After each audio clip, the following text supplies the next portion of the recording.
What's going on, everybody? Welcome back to IndieQuest, a celebration of the indie and obscure. We're back at it like a bad habit. This is a podcast all about indie video games and what we love about them, just to celebrate that, little niche genre in the video game world.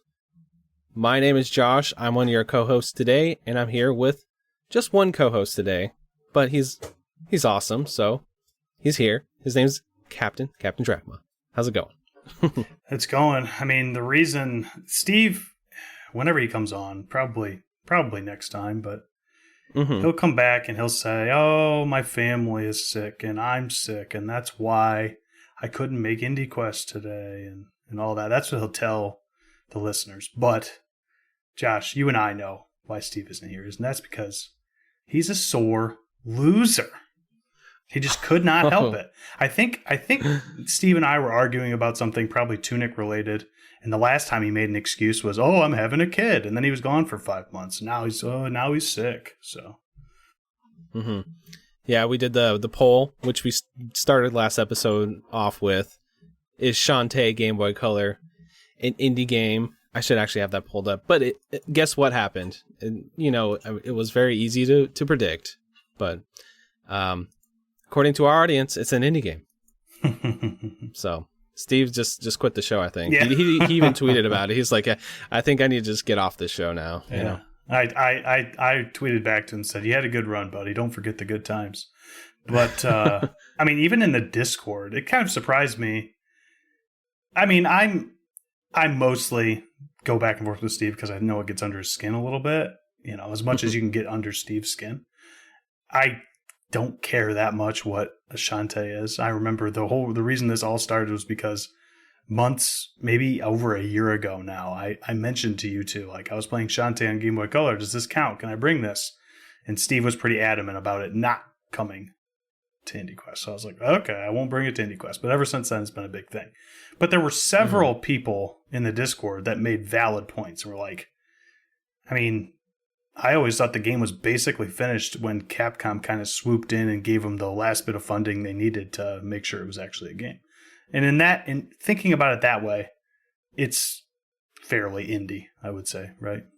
Yeah. And then this conversation's been like being brought up on multiple podcasts I'm listening to. So it's kind of like, I almost feel like we started this conversation, even though nobody probably listens to this podcast at all, right? But I heard it like on like Kind of Funny, and they were talking about it on a couple of other ones, and I was like, the thing is, it's like Dave the Diver, right? Which is on Best Independent Game. We're going to talk a little bit about the Game Awards today, but that's on Best Independent Game, and then everybody's like, no, that they got funded by like a big corporation like Nexon or something, but it's like a small studio, so it's kind of like that gray area. Like, is it an indie game or is it not? It's the same thing like my joke with Baldur's Gate 3. Like, that's not really an indie game because of the production quality, maybe, but it is an independent studio that made it, so it's kind of like semantic arguments. Yeah, and I mean, I feel like we're getting to the point where in 2023,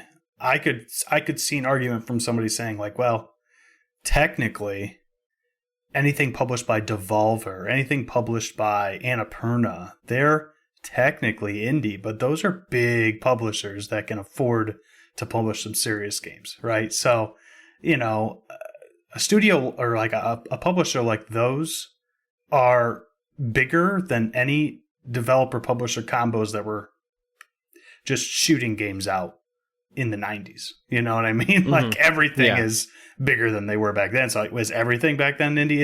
It's very, there's a lot of gray area. And to me, we just bring games here that are indie or mostly indie and are good, right? So it works. Yeah, I would pretty much define what we think of an indie here more like a feeling, more than like just being really specific about, oh, there's this number of developers, it could be one person, it could be 100 people, it could be 500 people. If it, I mean, 500 is probably pushing it, but you know what I mean? If it's a smaller studio and it's a game that is, maybe no one's heard of, or maybe it's talked about a little bit, but we want to shine a light on it. That's kind of the point. So I don't think it really matters, but it's still fun to argue. Why not? Yes, for sure. It's always a fun argument, always in jest.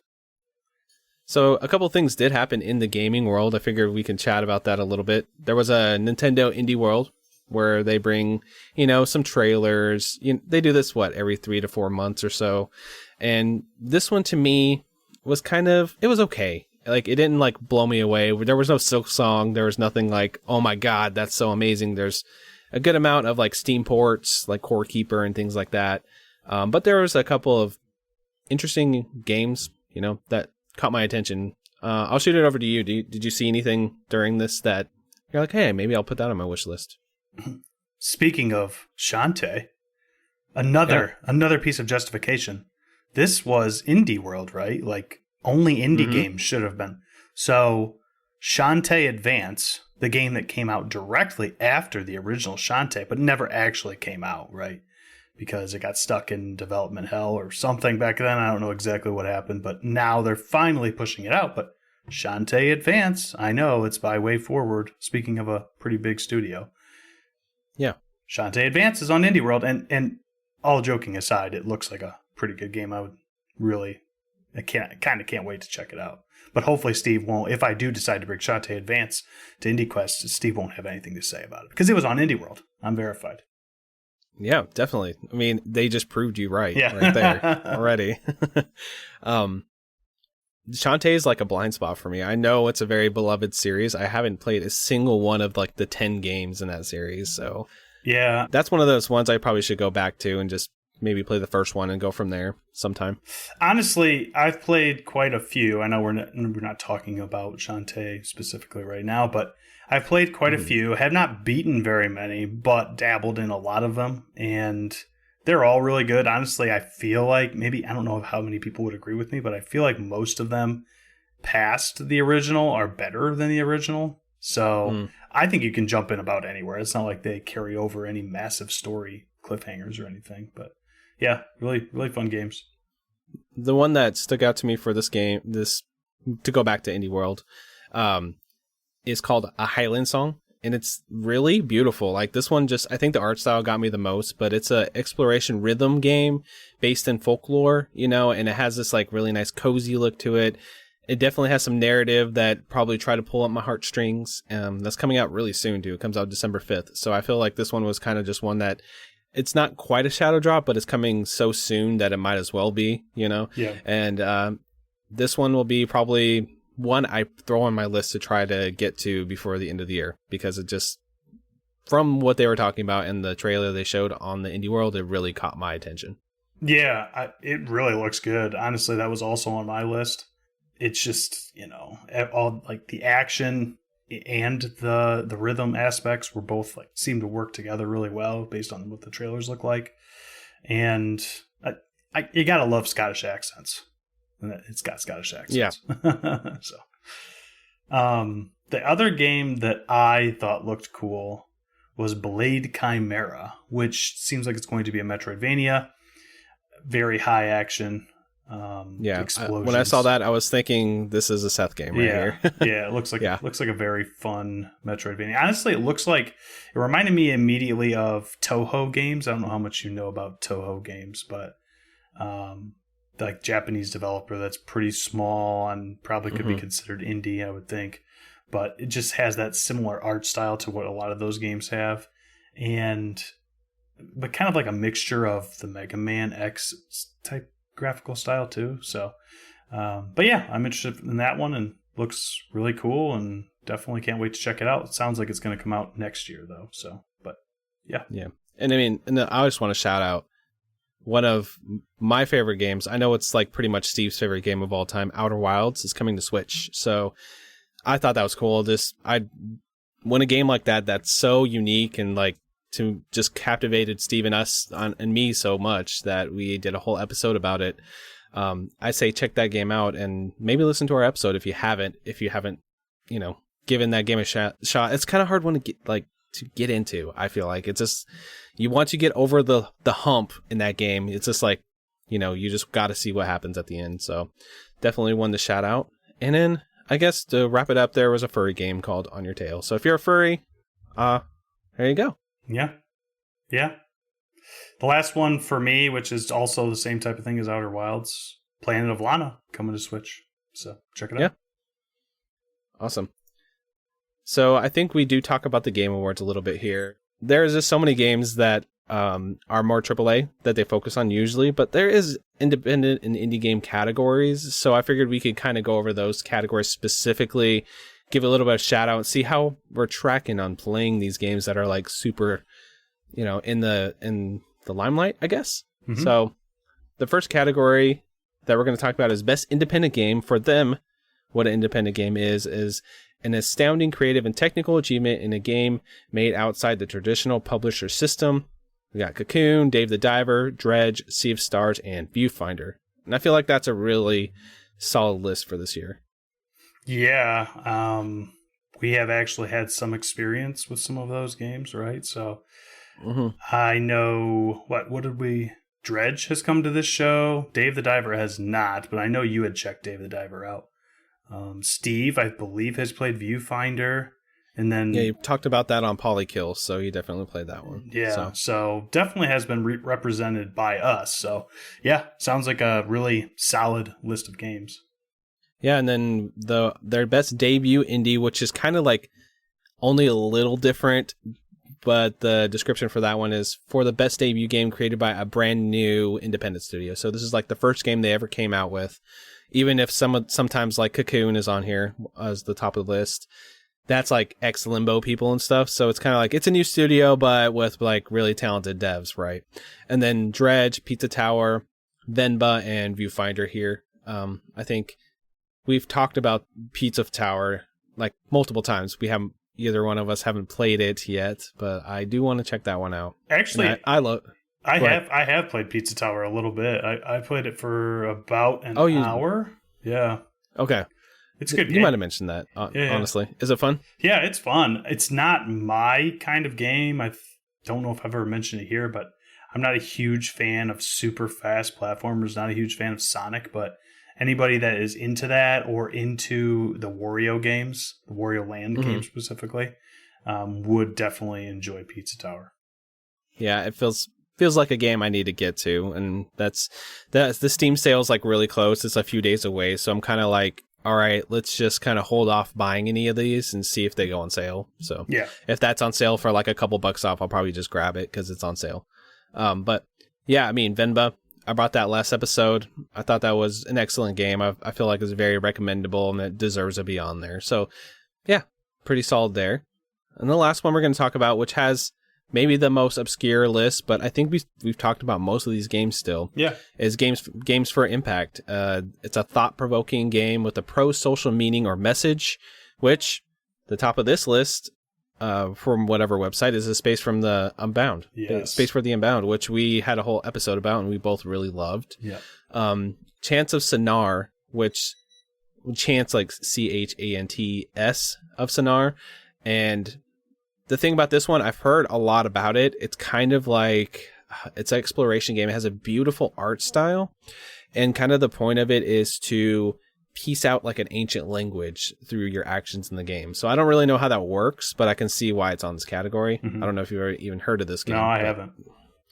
Yeah, it's definitely one I've heard a little bit of rumblings. I feel like I've heard more now because it's on this list than before. Right. Another game I was looking forward to, but then there wasn't like a lot of reviews for it, and then people didn't really talk about it much, but maybe I should go check it out since it's on this list, is Goodbye Volcano High, which, yeah. And then we got Tchia, which I played a little bit of. I know Steve really liked that game. It's kind of like a Zelda light, style game. Like a Breath of the Wild style. And I believe Steve brought that to the Questlog too, before he went on baby leave, so yeah. Okay.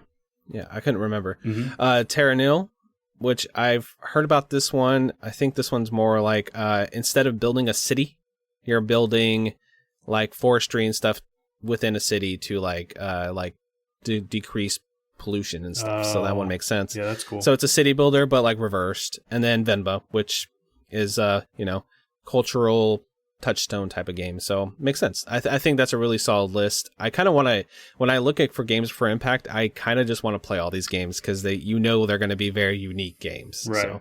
Yeah. And the cool thing is 3 out of these 6 games are on the Questlog currently. So that's always fun. Which one of these games do you think has a solid shot at winning this one? I really think A Space for the Unbound has a great shot at winning this. Yeah, I do too. I don't know how popular it is, but I think the people that play it will really know. I mean, talking too much about like the social meaning or the message in the game kind of spoils some of the story, but let's just say that it has some very heavy topics it tackles. Yes.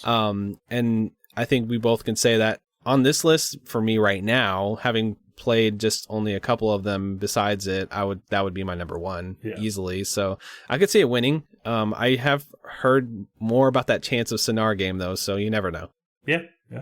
Be interested to hear. I would absolutely love if A Space for the Unbound won something at the Game Awards. I think that would be awesome. That'd be awesome. Yeah. It'll probably be just like Jeff talking to the camera like, oh, Games for Change or Games for Impact. This is what is it? Space for the Unbound. Just take your trophy. All right, next trailer. Yeah, it's not going to be like a big thing. It's not going to be like the biggest thing or anything. Right. But, It'll be like some of the categories are always so goofy and no one really cares unless you really care, right? Like esports athlete of the year and stuff like that. Like, yeah, some people kind of really like one of those. care. Yeah, right.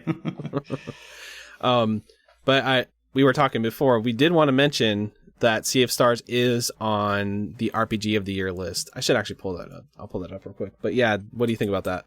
I think that I don't think it will win, but I think it's awesome that it got a nod. Obviously, like it's a pretty big indie game, all things considered. But just to have an indie game being considered among giants is pretty awesome. Yeah, I think it's a kind of a weird list anyway because it's Baldur's Gate 3, which makes sense. Got Final Fantasy 16, which I guess that's an RPG. It's more action. Right. That's like an action RPG, right? And then you got Lies of P. Yeah, Final Fantasy in the title. Lies of P is, Bloodborne, which I guess is probably even more RPG than Final Fantasy 16 is, but because Final Fantasy 16 is Final Fantasy, then it must be an RPG, right? So, right. Yeah. And then Sea of Stars and then Starfield, which, that's obvious, but yeah, I think Sea of Stars, if Baldur's Gate 3 didn't happen this year, it would definitely win this category, but Baldur's Gate 3 is going to win, like, mostly everything. So. Yeah, so many of these are such popularity vote, right? I mean, I wish that I could think that Sea of Stars would win over other huge developed games, right? But I wish that it would, but I could see it, especially Baldur's Gate 3, but even some of the others, Starfield, it's just very high stakes to be able to beat some of those games. But yeah, you'd have to have like such a big push or something. Yeah. Yes. So, but really cool. Lots of cool games that we've talked about on here. Lots of cool games that we may talk about in the future. Yeah. Well, one of those games is Cocoon. That's what I brought for the quest log today. Oh. So you want to talk about some Cocoon today? Yeah, let's talk about Cocoon. I'm very excited. All right, Cocoon's it's a top-down puzzle adventure game by some of the people who made Limbo and Inside. So once you finish Inside, you can get into a Cocoon. Nice.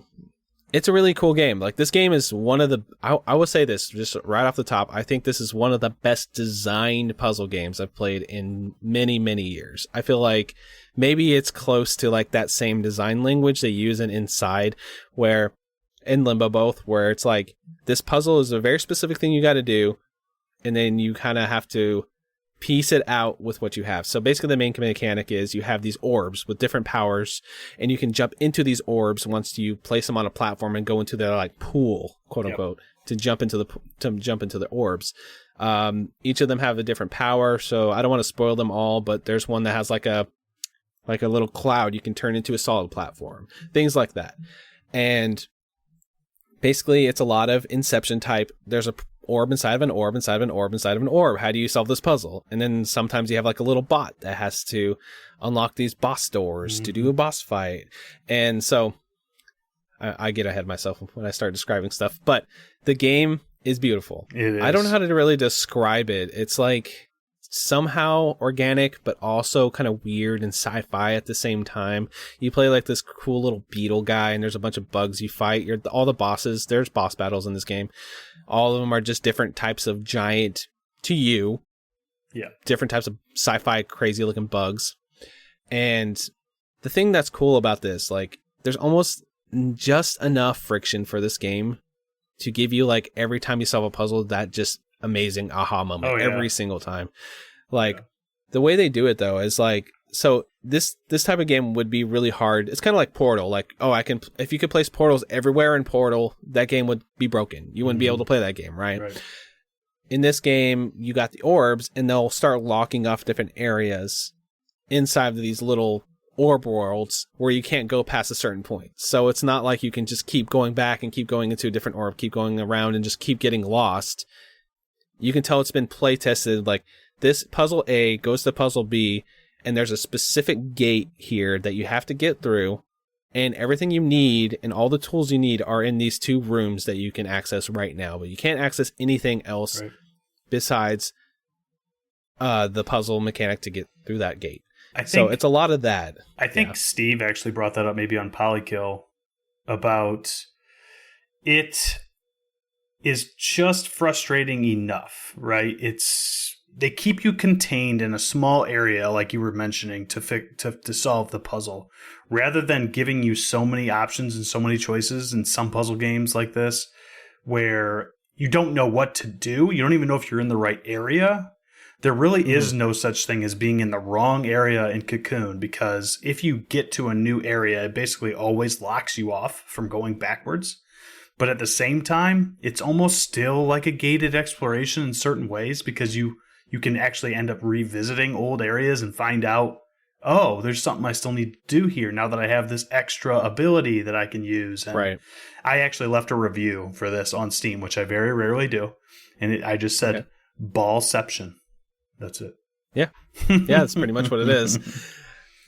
I do think what they accomplish, though, with these puzzles is like very, you can tell they play tested the crap out of this. They probably have multiple, if whoever the playtest team is, like, kudos to you, because it would be really easy to break some of these puzzles, because like it's like you're literally, so I guess maybe a mild spoiler, but inside of some of the orbs will rip up a tear to the other orb that you're already in sometimes, which gets very mind bendy, and I can see that being like really, really hard to play test. Like, oh crap, maybe if I did this thing in this orbit, I can actually sequence break it, and then I'm just stuck in this world. You know what I mean? Soft Stuff like lock. that.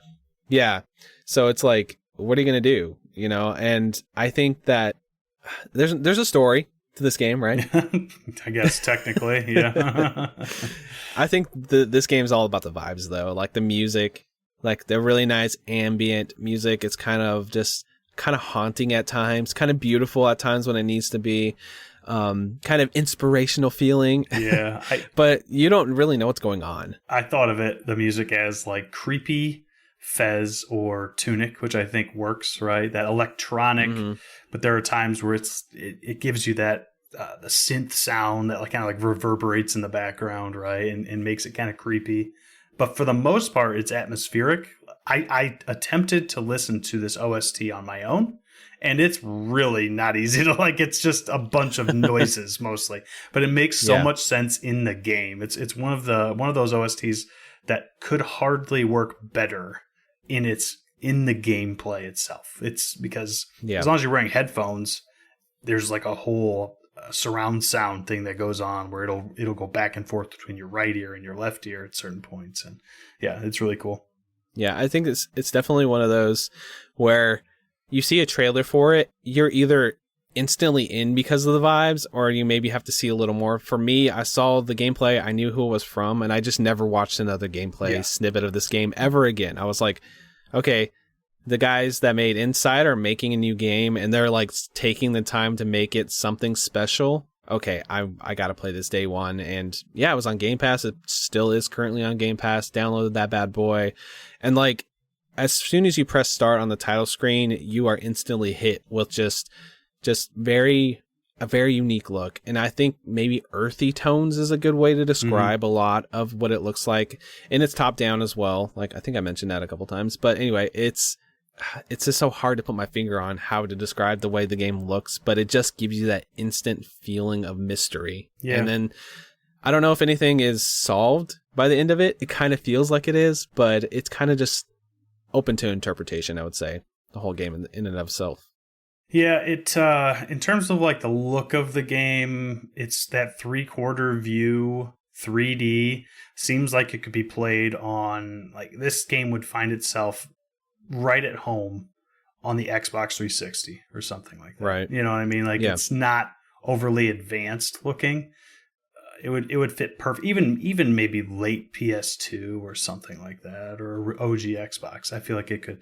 It's a little bit too polished, but it's not super. The graphics aren't going to blow you away in their like technical advancement, but they are still. It's really, really pretty to look at, especially the water effects and things like that. So Yeah, and it's like, so I don't want to spoil too much of what the orbs do, because like I feel like that's half the game. Like, there's what, 5 of them, 5 or 6, 4. If 4. I'm thinking white, purple, orange, green. I don't think that's spoiling. No, I think there's like one that says like the mist, the gates, and there's one that lifts you up. And then let's just say it gets a little more complicated from there. Discover it for yourself. But like you said, so say you're in a puzzle, you're doing a puzzle, you go through a room and you see something weird in the environment. You're like, what is that? I won't even say what the weird thing is because it's kind of a spoiler, and then later on you get another orb and you're like, oh, I wonder if I can go back to that original orb and use that there. And then of course you can. So it does that, like you said, the Metroidvania thing. So, or gated exploration thing. Yeah. I should say the correct term. Yeah.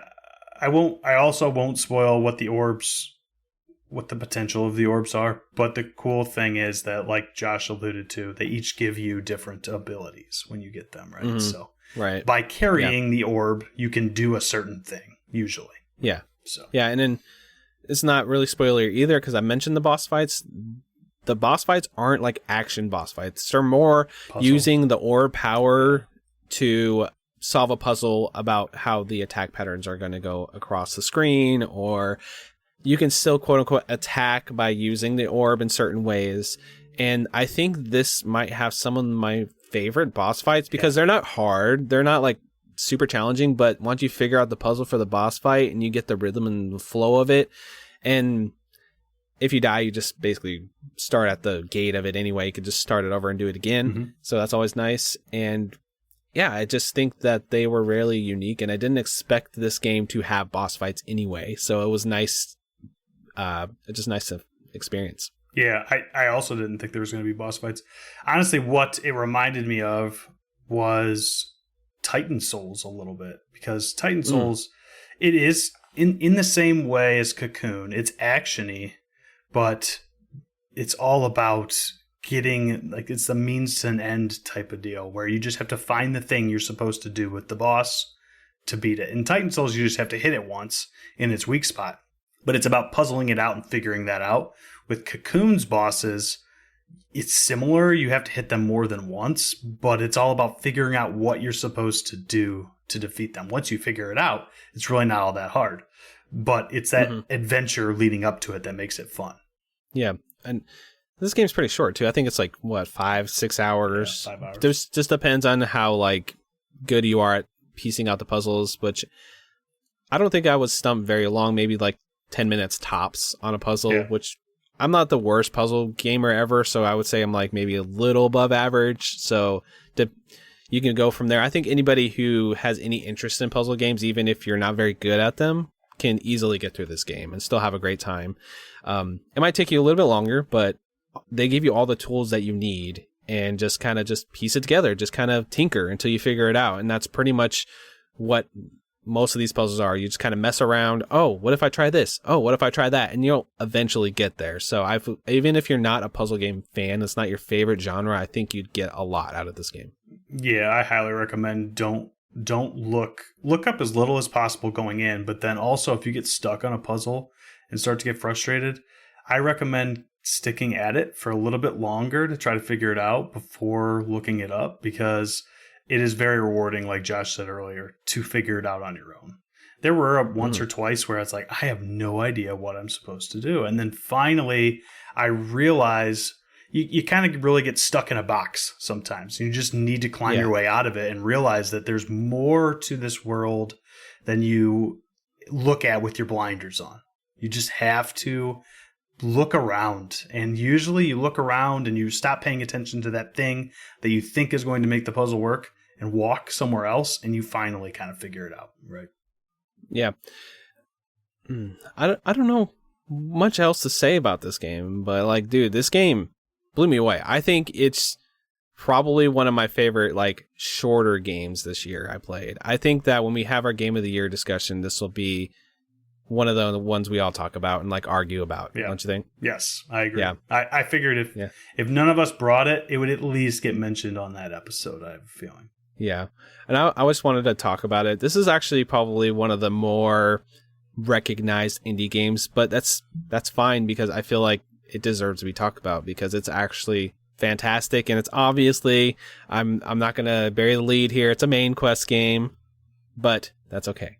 Yeah, you guys are gonna know, like, just going in, you knew it's gonna be main quest, because I'm already talking glowing from the top. So yeah, it's absolutely a main quest game. Cocoon, certainly, we've already alluded to it, but certainly will be talked about at the end of the year for best games of 2023, and it deserves it. It's like we already mentioned, and kind of like Steve alluded to last episode with Inscription, this is best. Do not experience anything that you don't have to before going into it and playing it, because it is such an enjoyable experience just playing through it for the first time with knowing nothing. And, you know, for a game that has literally no text, like you mentioned a story, you kind of piece it together as you go, but it's an incredible journey. Yeah, it's an amazing game. I think that this is one of those ones where people will piece together the story, and we're watching like a YouTube video about like all the little details in the environment. Who tells this like experiential story about this beetle saving the universe or something. Who knows what the actual story is, but like that's not what's important here. I feel like the gameplay mechanics are just flawless. The music's, like you said, is experiential and great for the game itself, and then the artwork is just something you've never seen before in a video game, I would say, like for like the design language that it plays with. Yes. So definitely recommended. So, and then main quest is a game that you can recommend to anybody else, and a side quest is a game that, you know, maybe isn't as good, or maybe just has a caveat or two that would maybe not put it at the top of your list. And yeah, so that's my game for today. I know I feel like I rushed through that. Did I? No. Maybe not. I don't think no. So. Okay. I do. I mean, there's not a whole lot you can talk about Cocoon without spoiling things. I do want to mention, though, before we move on to the game that I brought to the quest log today, there is something that called Moon Ancestors that I think should be mentioned in Cocoon. It's they're like an extra collectible. Basically, they really don't have a whole lot going on with anything other than finding them makes you feel good, and that helps you get the 100%. And honestly, Cocoon is a pretty easy 100% game, so recommended from that front too. Even if you can't find certain things, it's super accessible. You can go back to a whole bunch of different parts throughout the journey. It'll tell you, oh, you're 56% in, you're 58% in, and you can go back and pick up in all kinds of different spots throughout your adventure, right? Which makes it super accessible, super nice. So yeah, very easy. 100 gamer score, platinum, or 100% achievement, whatever your bag is there. Absolutely. Yeah. So yes, I agree on the main quest, 100%. Perfect. Awesome. I think Steve would be happy with that. I brought that just because he's not here. So, sorry, Steve. No, I'm just kidding. No, that's perfect. All right, what game did you bring today? So I brought a game. It's funny, Josh. You brought a game that I had played, and now I have brought a game that you have played. And not only that, but we played this game together only a couple of days ago. So I brought Karma Zoo, which is a very, very new game. People out there might not have even heard about it yet, but it's very unique. I want you to try to describe this for us. So Karma Zoo released a week ago. November 14th, 2023. Dev was Pasta Games. Publisher, my boys, Devolver Digital. Platform, everything modern. So honestly, you can pretty much play it on your fridge. Looks like it's on PS5, Xbox, Series, whatever's, Switch, and PC. And one of the coolest things about this game is it is a co-op game. So it's a co-op 2D puzzle platformer fueled by love. That's what I had to add that last part. But on top of it being co-op, it's also cross-play, which feels like it doesn't happen enough, especially in the indie space. And the crossplay worked great from what I experienced. You played it on Xbox. No, I played it on PlayStation. You played it on PlayStation? Oh, yeah. I think I knew that. So we had... I think maybe Briz played it on Xbox, right? Briz was playing on PC. Okay. Pam was playing on Xbox. So we had PC, Xbox, and PlayStation representation, and it worked flawlessly. You couldn't tell what system anybody was playing on. So that's really cool. Yeah, we even had to think about it just now. We didn't know. Yeah, I know. No. Yeah. Is this like a new... this is not even a new thing, but every time it happens and it's implemented well, it's kind of just blows my mind. Because, like, if you think back like a generation, like, we're like talking about, oh, yeah, I can't play Call of Duty with my friends on Xbox, I'm on PlayStation, you know, but nowadays it just works. And seeing that in an indie game was really cool. Yes, absolutely. So before we get into the gameplay, because that's pretty much all this game really is gameplay, I want to talk about the presentation, because it's honestly kind of hard to talk about, as Josh was already mentioning, trying to get me to describe this game. So it is a mixture of 8 and 16-bit style. Characters are 8-bit, wouldn't you say? Characters are very one color, basic. They are like an outline, basically. Yes. Most of them. They're all animals or inanimate objects with faces. So, but they almost look like they could be Atari in a way. They're better animated than anything on Atari, but they're very simplified. Basic. Yes. Yeah. Very, think the Blob in A Boy and His Blob. That's what they remind me of. But then the backgrounds are much more 16-bit. They're much more nice, pretty to look at. Especially once you finish a loop, which we'll get to in gameplay, of course. But when the tree goes up and it's super, color, like that. There's only a couple colors, but it just looks shiny and yellows and oranges and stuff. Like, the backgrounds of this game are very nice to look at, very pretty. Basic, but pretty, I would say. Much of the background isn't seen because of the chamber halos, though, which we'll get to. That's more gameplay there. But as you walk into them, you have like a circle around you while you're walking, and while you're next to your friends, right? You guys all have a circle protective barrier. But as long as you walk over that background, then it kind of lights up and becomes more colorful. It's like those Super Mario World stages with the circular lights that go across. Do you remember those back in the day? Yeah. Similar to that, but it's like connected to your character. Right. Yeah. Right. And the rest of the background is kind of fogged out. You can still see it faintly, but it's almost like there's a blur filter on it or something like that. So, yeah. So, anything else that you can think of about the description of how the game looks?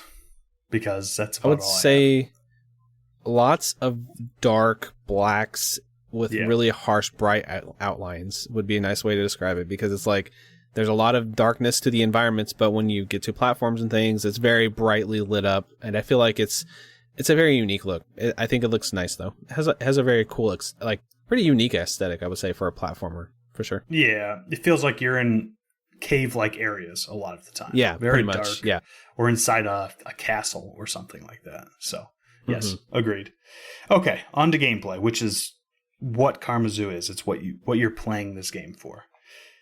Already mentioned 2D puzzle platformer that you can play with a bunch of other people. You can actually play this game, and that's part of the reason I really wanted to play it. It kind of just popped up in my Steam store, showed it was on sale, and I started looking at like, oh, this looks like a cool game. I'd probably enjoy this. But then I realized that you can only play it multiplayer, which oftentimes I'm just like, I'm not into that, Right. But come to find out that, yes, you can only play it multiplayer, but it's got crossplay, like we already mentioned, and you can play with up to 10 people, which is just extremely interesting. There's not, other than like battle royale games and stuff like that, there's not a whole lot of games out there, especially cooperative play, where you can all play. And 2D games, too. 2D platformer type games where you can all play together for a specific purpose. And We have a wonderful Discord that we mention every single episode with all sorts of cool people in it. And we all came together and had I would say, wonderful time. I think everybody enjoyed themselves. I should mention now. Shout out to everybody who played with Josh and I. It was myself, Josh, Banana, Briz, Ross, Petey, Pam. I'm missing one. Is that it? I feel like I'm missing one, but now I can't. That might have been everybody. I might have just miscounted, but I would feel terrible if I missed somebody. That one person's going to be like, "You guys didn't remember me." Seriously, I think that's everybody though. But that's what happens when you start naming names. I know. Dude. That's what happens. But it's still they deserve to be shouted out because we had a great time. I mean, there were times when let's get on to more of the gameplay. So okay, cool. We mentioned the Halos. When you stick together as a group, you are safe.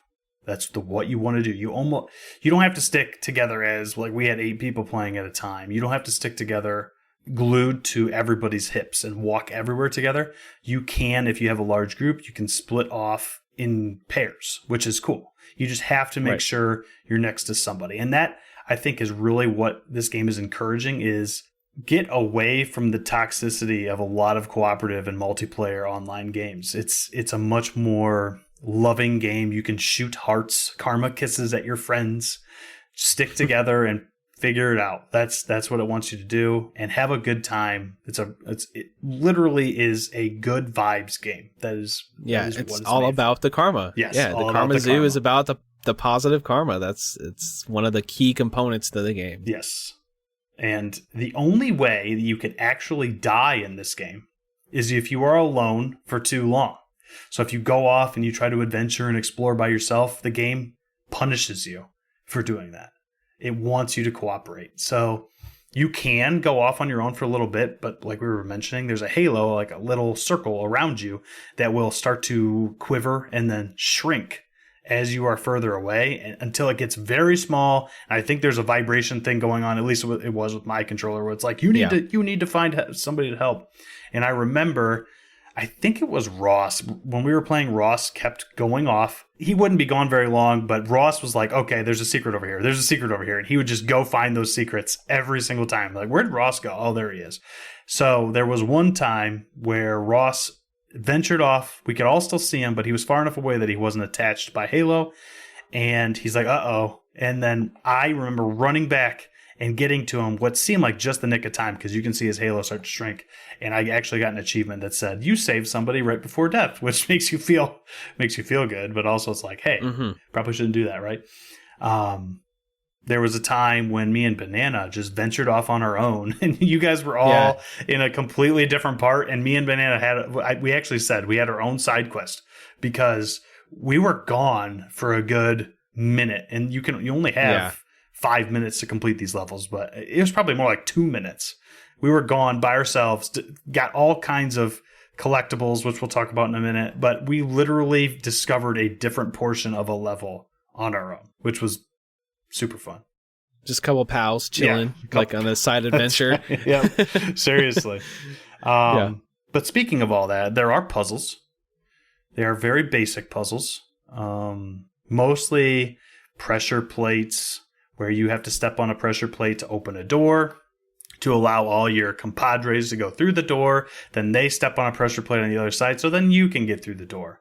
My favorite puzzles were the light bulb puzzles. I thought those were cool. Really fun. So you find at the very beginning of the level, you find a light bulb in a lot of these different stages.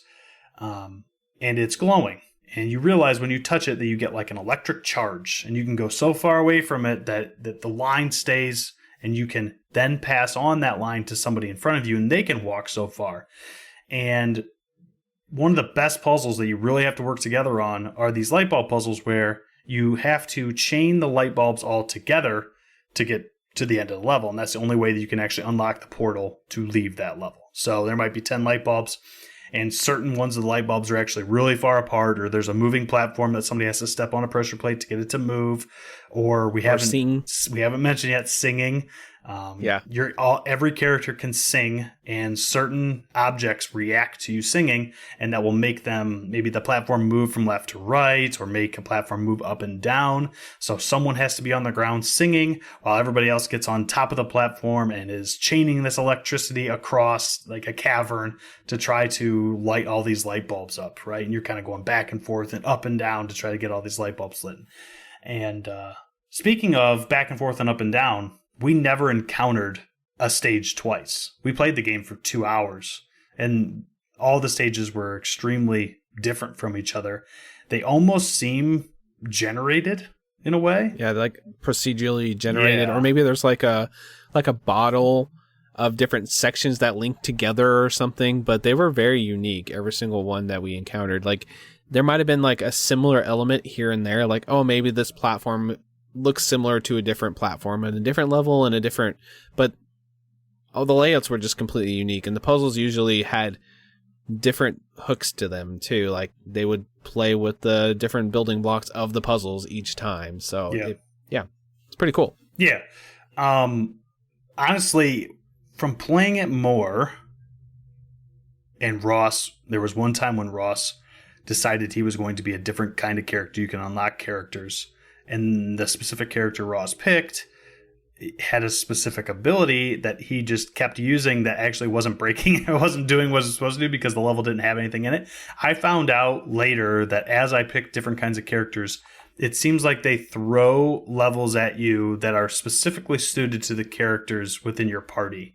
They have the ability that they can actually utilize in that area. Which brings me to the different character types. There's a whole bunch of different animals and inanimate objects.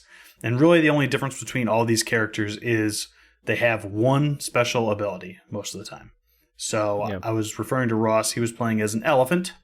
And that elephant's special ability is it can charge into glass walls to shatter them. And usually there's something hidden behind them. I ended up playing a game yesterday. So I just played the game with a bunch of strangers online, which you can do. We played all co-op, but I would assume the majority of people are probably just playing this game with a whole bunch of people they don't know. But I played as a seal, and its special ability was basically ground pounding in Mario on the glass stuff. And I really couldn't use it for anything until we got to the second to last level, and then it had just glass things all over the place. And I was the only one in our party that could actually do anything. So I felt pretty cool. I was getting up there and ground pounding everything to get everybody to keep going throughout the level.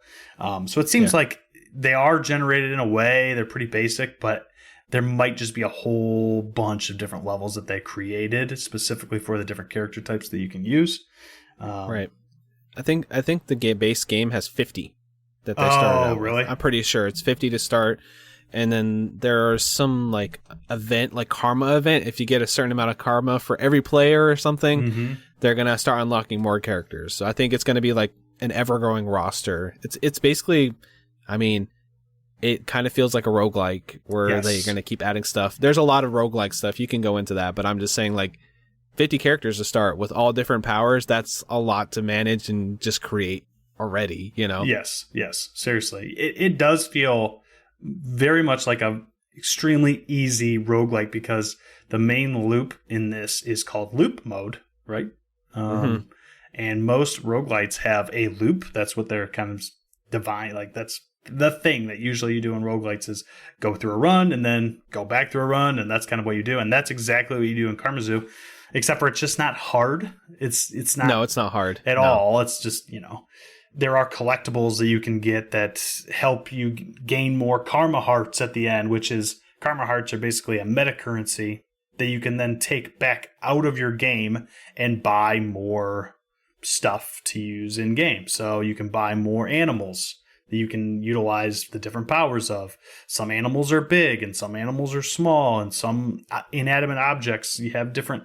Like I was a teapot, and the teapot lit up secret paths, which at first I was like, this is kind of dumb. It does nothing.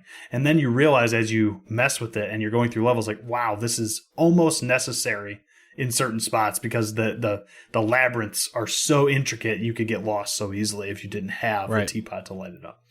Yeah, it's pretty cool. I was wondering, do you think this is me shooting the shit, I guess, but Do you think when you get to a certain karma level and you unlock a certain number of things, the stages start to ramp up in difficulty? Do you think that's what they'd go for in this game? I don't, only because as far as I can tell, it doesn't pair you. Like, this pairing system is completely random from what I can tell. You could end up with a brand new player, and you might have been playing for 10 hours, but that brand new player today was their first day playing and they just decided to buy it. And they have to be able to get through the game just as easily as anybody else, right? So that's my thought, right? They're not going to match by, like, there's no leveling system that I can see unless they could just tell how much you've unlocked up to that point. But I doubt it. I don't think it's really, that's not, in my opinion, the purpose. Yeah, the purpose of this game. It's okay. I was just curious. I was thinking like maybe you unlock like some, I don't know, a zebra, I don't know, some random animal, and it has like this really unique ability that just increases the difficulty for one of the stages out of the 5 you do for a loop, maybe, I don't know. Speaking of that, though, there is also stuff, unlocks, power-ups, I guess, for the next stage that you can get after you complete a stage. So in between stages, all people in your party can vote for a special bonus for the next levels. It's like a buff. It's like a Binding of Isaac item or something. Yes. But sometimes they're kind of dumb. Like, you really, it's not hard enough that you ever actually need any help with any of these. Sometimes everybody has the hiccups, which if you utilize it correctly, you can actually get a third jump. If you're jumping, the hiccups just make you jump. So more often than not, they're just annoying because sometimes you're singing to try to move a platform and randomly you get a hiccup and then you stop singing for that second and then you have to start singing again to get it to go again. Sometimes you get an added time to the overall level. Usually you start with 300 seconds. Maybe you get an extra 30 seconds to complete it. We definitely came to some points where we were very close to losing. Actually, I think we did lose one time. Lost one. Yeah. Where we were all just run out of time. You run out of time, and you actually do. It has like a grace period where you can still get there, but the sandstorm comes, so you can't see anything, and then eventually you die. So, but for the most part, I think we made it through every single level. But speaking of the different level type, like game mode types, we already mentioned loop, and I think that's kind of the point of this game. But there's also a mode called totem. And I have not experienced it, but I did look up some video on this because I wanted to at least talk to it. It's basically a competitive multiplayer mode where if you have people you're playing with, you can battle against them in certain things. You can race against them in certain things. So it's almost like a battle royale mode of this game. So pretty neat, but definitely not the point. It's not the purpose of this. It's about good karma. Yes, exactly. Extra. If you got friends and you kind of get bored of playing loop mode, you probably could jump into totem mode. But loop mode is the point of this game, what most people would play. But yeah, I think that covers one other thing that I should mention that's kind of cool because more often than not in platformers, you're not supposed to jump on spikes. But in Karma Zoo, you can jump on the spikes and it will leave what they call a tombstone behind for your friends to then jump on and get across the spikes, which is awesome. And you don't die. As long as you're in the Halo, though. Yes. Sometimes your spawn point's a little bit past the Halo, so people have to run back real quick if you die, but not much punishment for it. No. So basically, if there's like a whole long area of spikes, the whole idea is 5 or 6 people take the jumps and kill it, basically die, then respawn and then create a platform. You come. And that's one of the cooler things about the bigger animals and bigger characters is they actually leave a large tombstone, so it's easier for everybody to jump to and things like that. So I think a lot of this game, from playing it with you, is and kind of experiencing it, is just kind of seeing what new things they can throw at you. I think that's the main fun in this game is like, what does this animal do? Oh, what does this kazoo music do? Or you know what I mean? Like it's just silly and zany sometimes, but I feel like it has so much variety to it that no matter when you play this game, you're gonna have something new you find, which is cool. Yeah, a very good party game. online party game. I mean, if you had it is a few friends, or if people bring over their own PCs or something, it'd be very easy to waste 2 to 3 hours just cruising through Kalamazoo, having a good time, drinking a beer. Like, it would be a very good time. But Josh did mention kazoo music. So speaking of that, the music in Kalamazoo is super good. The chillest music ever. We brought 2 games today, Josh, that work so well, gameplay and music. Cocoon is the same way. Kalamazoo is just chill music. You almost forget it's there. It's really good. Petey kept mentioning as we were playing, I'm going to get this vinyl. I'm going to get this vinyl. I'm going to get this vinyl, which it's published by Devolver. So I imagine there will be a vinyl eventually. But it's really good. It's just calm, serene, chill beats usually. Sometimes it's a little bit more upbeat and you're kind of just bobbing your head as you're playing. And I think that's the point. And kazoo, there is a special gift, like we mentioned in the middle of one of the stages, where you can actually play kazoo music. And it's silly. Somebody just plays the kazoo along with the music in the same melody.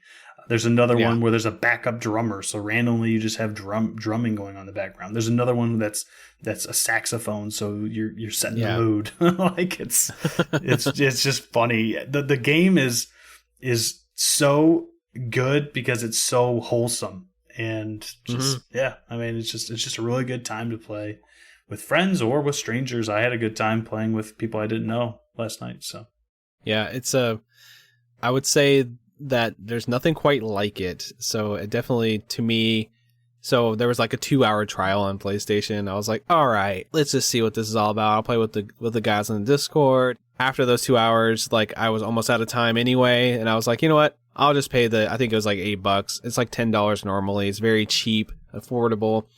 And I'm like, if we have another game night with this, I'm definitely showing up and playing some more because it was just so much fun. Yes. It almost feels like New Age cooperative Among Us or something like that, you know? Yeah, something similar vibe where you can just get with a bunch of people that you know and play a game for a while, or you can even play with strangers and it's still fun. But it feels like this game would almost be right at home on a cell phone or on a tablet, although I don't think it is currently. I imagine it could be in the future. It seems like it would work well. But yeah, just a comfy, cooperative platformer. Josh, did you have anything else you wanted to mention before I put it on the quest log? I just want to comment that I had seen this game earlier this year. I think when Devolver did their like fake E3 thing that they did with the crazy like mascot character, all that was one of the trailers in it. And I didn't think twice about it. I was like, cooperative platformer. It doesn't, I'll skip it. But then you mentioned it, and then I looked at the trailer again and tried it out. So I'm really glad that you brought it to my attention, and I actually ended up giving it a shot. So yeah, appreciate that. I think our group had a good time with it. We were making jokes, and honestly, it's just an excuse to hang out with your friends. It's fun. But without further ado, I will put it on the quest log, and I'm going to put Kalamazoo on the side quest. I wonder where you would put it, Josh, but for me, it seems like the perfect, comfy side quest.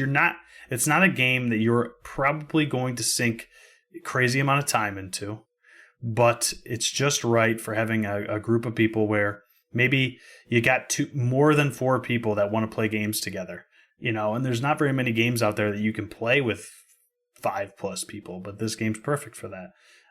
Or just want to jump on and make some friends out of people you don't know, you know, playing this game. It's just, it's kind of the perfect comfy side quest.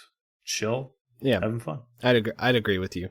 Cool. Just to say, it's kind of like with, it's like I have a group of friends and we've played all the Jackbox games so many times. Right. We're tired of Jackbox. Let's get something new.